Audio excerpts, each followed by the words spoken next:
Yes,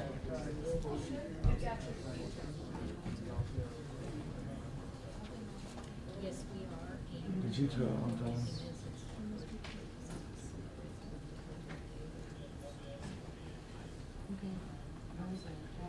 Yeah, do you know about that for the people?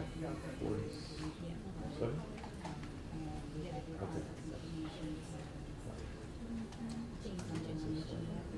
Understood.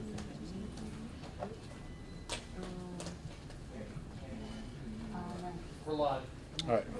Good afternoon from the Seminole County Emergency Operations Center. We wanted to give you an update this afternoon due to a new forecast model that came in late this morning. We now showed that Lake Monroe, due to the new forecast, will crest at the historic value seen during Tropical Storm Faye, which is 8.5 feet above the mean sea level. This historic value was measured back in 2008 and should avoid all critical infrastructures, although contingency plans have been developed in the event the forecasts change again. We are expecting Lake Monroe to continue to fill over the next couple days and hopefully crest at that time. Flooding in Geneva has started to level off. We did see a slight increase, but also a leveling off today.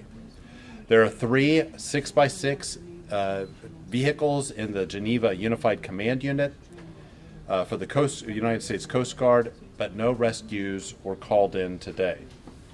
We anticipate more evacuation as floodwaters continue to rise along the entire St. John's. We ask that if you do live in a low-lying area, if you are going to plan to evacuate, that you do that during daylight hours. That helps to save risk to our firefighters, law enforcement officers, National Guard units that are out on the field. We don't want to spread resources thin in those nighttime hours where emergencies may come up. If you are driving around the community, please remember that water is continuing to shift, and as it does, roadways may take on water. So please remember the phrase we have been saying since the beginning: turn around, don't drown. It is not worth your life to go into a roadway that is filled with water. Sometimes the roadway will give way, and there are washouts, and we have had a number of sinkholes during this event. Please abide by our no-wake mandate on the St. Johns River, as well as the no-wake mandate on roadways. The no-wake mandate on roadways is, of course, for vehicles. We are asking that no one use motorized boats on our roadways. But on vehicles, please do not create a wake with your vehicle, as it may further damage people's homes as you go by. We have supplies at point of distribution sites in Midway and Geneva.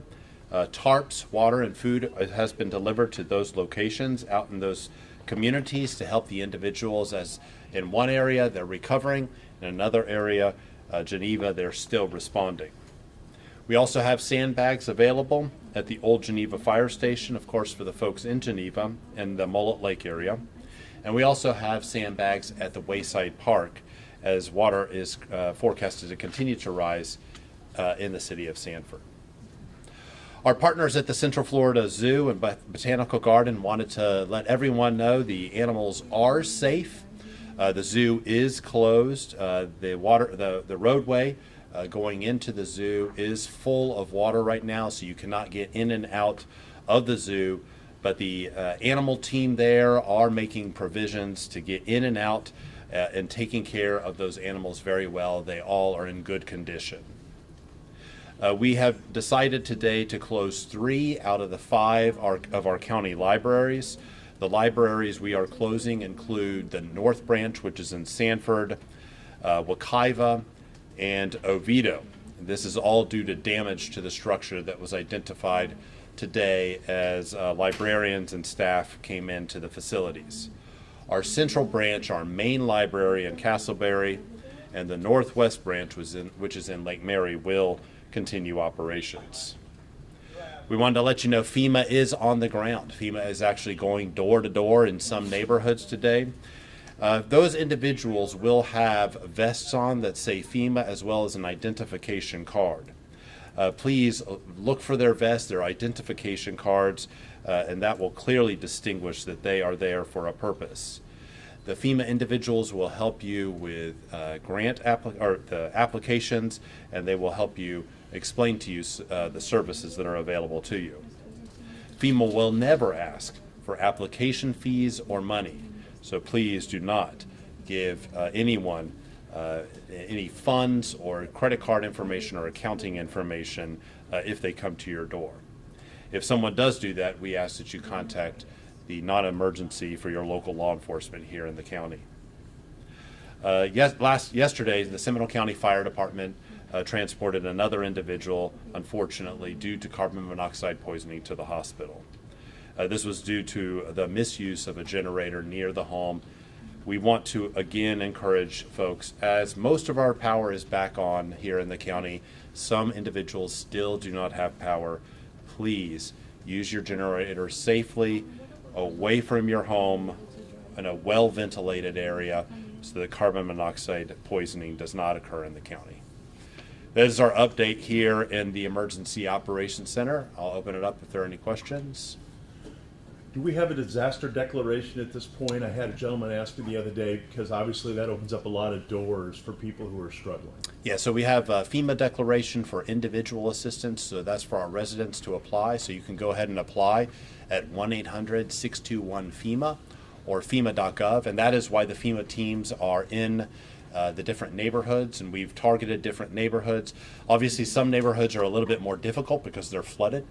So we'll get into those neighborhoods later, and we are looking at setting up mobile assistance centers near the flooded zones so people that are in those zones can get to this one center, which will help them sign up for FEMA as well as the Small Business Administration, low interest loans, things like that.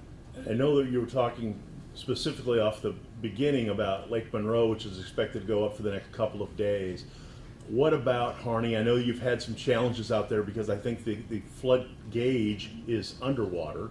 Yes. And also Jessup, right there where the 417 bridge crosses Lake Jessup on the south side, that's a very vulnerable area. Should those people expect the water to be crested at this point, or what's our thought? At Lake Harney, it is very close, if not crested at this point. We have noticed that there's a minor fluctuation, but actually a little bit of a leveling off, if not even coming down at the Lake Harney area. So we may have crested there. We're not 100% until we get some more data.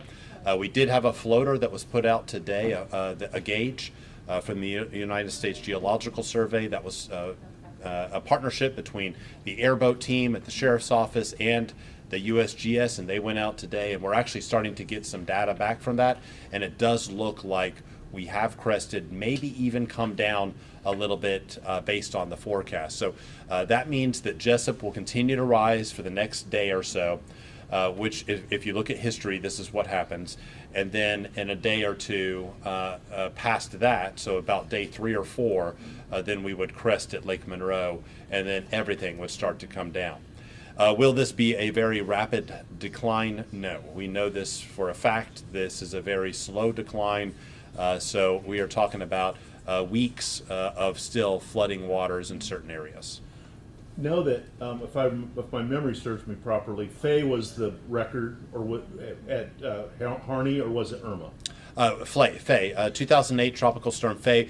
Tropical Storm Faye actually hit us twice. It came just south of us, very similar to Ian, and then turned around and then went back into the state of Florida, which is why it just sat on us for so long.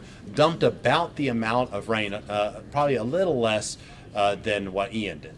That's 12.5 feet at Harney. Is that the record? It was. I would have to look. I'm not sure exactly. But we're going to be at or near a record at Lake Harney. We far exceeded the record at Lake Harney. Far exceeded. It does look at Lake Monroe that we will just meet the historical value. The historical value there was 8.5, and it does look like we're just going to hit that. At Harney, we're way over what our value was in 2008. And of course, the damage is immense. I know you've been through some of those neighborhoods. I mean, the empathy we all have for those folks is unbelievable. Yeah. Yeah, I mean, some of those are my friends, very close people to me, and my heart goes out to each and every one of them, whether I know them or not. It's an incredible community out there, and they are neighbors helping neighbors out there right now, but very, very sad to see what's going on in our community. Okay, thank you all. Thank you, Alan.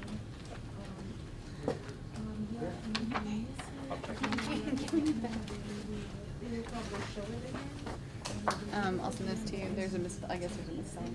Please hold it on her.